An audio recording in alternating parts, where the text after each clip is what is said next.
Hi everybody, this is me, Caverntwo, and welcome to my new workshop. This video is more like a channel update, or in my case a channel upgrade, where I will update you about my printers, my projects, and as well the new workshop, which is finally finished. The core of the 12.5 square meter room is the desk here.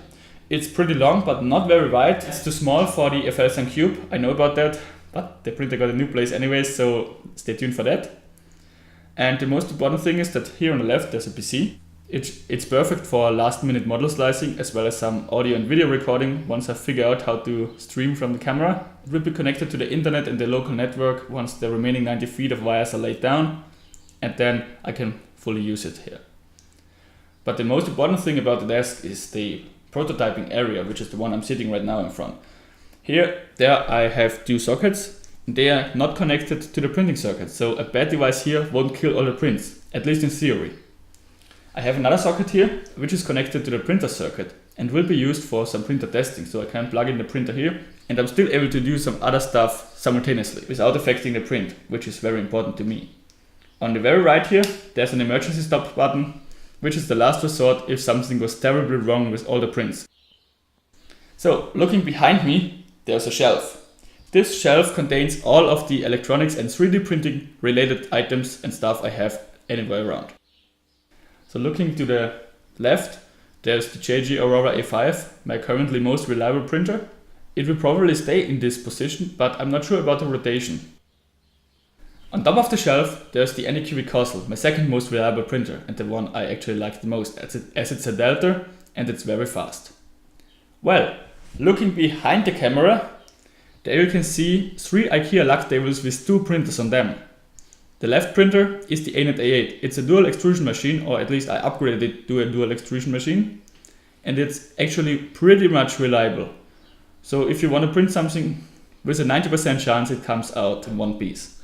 Well, right next to it is the A-Net A2 Plus, which is the printer that didn't work like I wanted it to.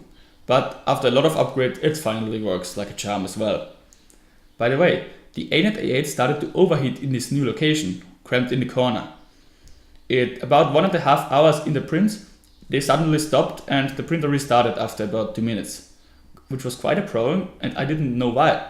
First I suspected the G-code, but after debugging the G-code and exporting it multiple times with multiple versions of Cura, it still happened, so it had to be an overheating issue.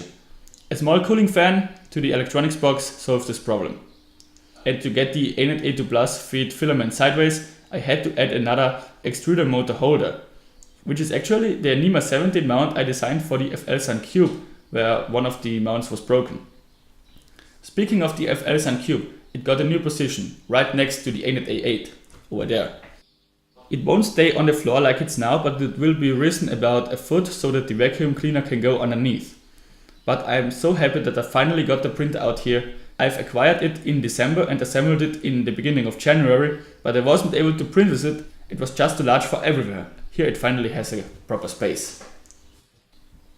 Now I want to talk about why I switched to the new recording style where I actually film myself like I do right now. The reason is, just imagine a situation like now where I try to explain something where I can't show you any footage to. Having myself recorded when explaining that is some sort of a gap filler, and it actually speeds up the video making process for me a lot. The second reason why I switched to this style is because I hate doing the voiceovers. It took me like 4 or 5 days just for the voiceovers, and I can tell you why. First day, I scripted what I wanted to say about, approximately, not in detail. On the second day, I formulated sentences that are English out of the things I wanted to say. But the problem was, when I'm recording like this here, if I just move an inch back, you can hear that, and it was terrible. So on the third day, I actually did the voiceover. It took like 4 hours in some videos, like the last one, and it wasn't motivating at all. On the fourth day, I cut them, and then they were finally ready to use. Whereas now, I can just talk freely about what I wanted to say, and it doesn't matter whether I move an inch back or something. The new recording style will speed up the video making process by a lot, so you can expect more videos. And when I'm already talking about more videos, I will talk about my new schedule. The base schedule is 1 video every 2 weeks. That's the base schedule. But until July I have no job, so I try to make 1 video per week. Then I can already spoiler you about the next videos you will see on this channel. The next one is the door lock, because currently I have a very professional solution and I wanted to make this a little bit more safe. And you will see how I'm going to do that in the next video. I hope to get it up by next week. I have already printed all the parts, so I just need to program and install.